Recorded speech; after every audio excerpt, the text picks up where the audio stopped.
Imagine feeling like a prisoner in your home because someone else gets to make all the rules. Some residents in Thornton say the rules where they live keep them trapped in a cycle of threats and fees and fines. They haven't been able to fight back, so they reached out to the Contact 7 team for help. Now, Contact 7 is our commitment to you, to look out for you. Theresa Marchetta went to Friendly Village of the Rockies to investigate. She says the managers there were not all that friendly. It's just rough now. It's just you can't do anything. You can't speak your mind or anything. They're like this. They send you letters. This isn't exactly the retirement Anthony Velasquez and his wife Becky had in mind. Are people afraid of being a Yes, very much. This is the other paper. Let's start with this letter Velasquez and other residents got in February, telling them Friendly Village of the Rockies is now a fence-free community. Take down your fence within 60 days, the letter warned.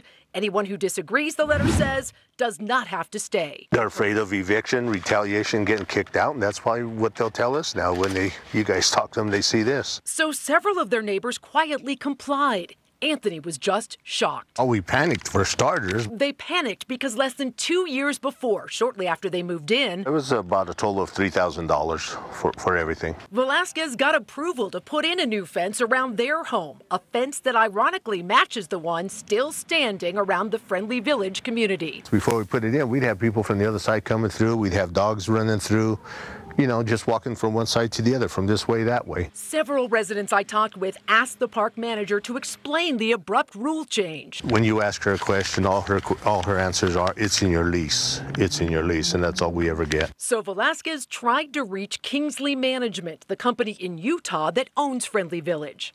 I've sent them emails, texts, nothing, no return calls, no nothing. So Contact 7 gave it a shot, and we did get a response from a local attorney, Amy Bove. She said Friendly Village believes it is in the best interest of its tenants and the park as a whole to become fenceless. The letter also says that they believe the removal of fences decreases the instances of unsupervised small children and animals. Wait, really? See, there goes one right there running, little dog. During our visit, Wandering dogs.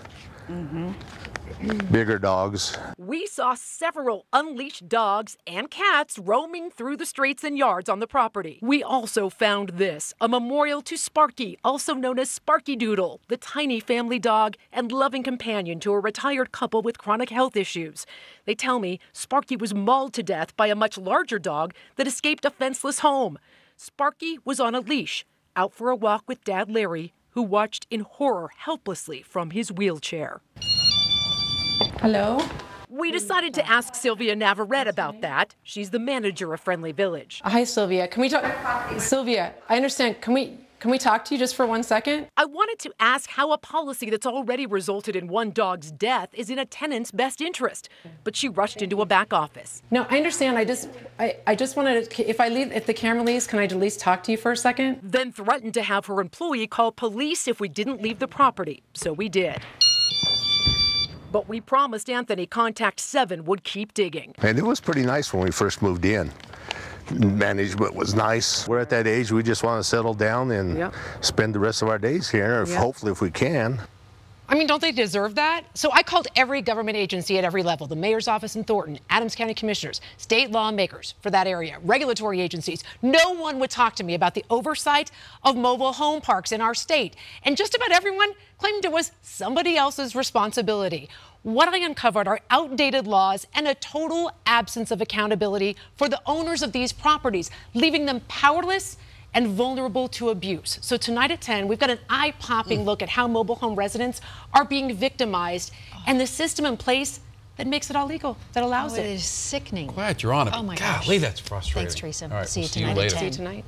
So if you ever have a tip or a problem that you want us to look into, well, she and the rest of the Contact 7 team will do it. Here's a phone number, 720-462-7777. Call, text us, email us, contact7@thedenverchannel.com, or reach out on any of our social media platforms.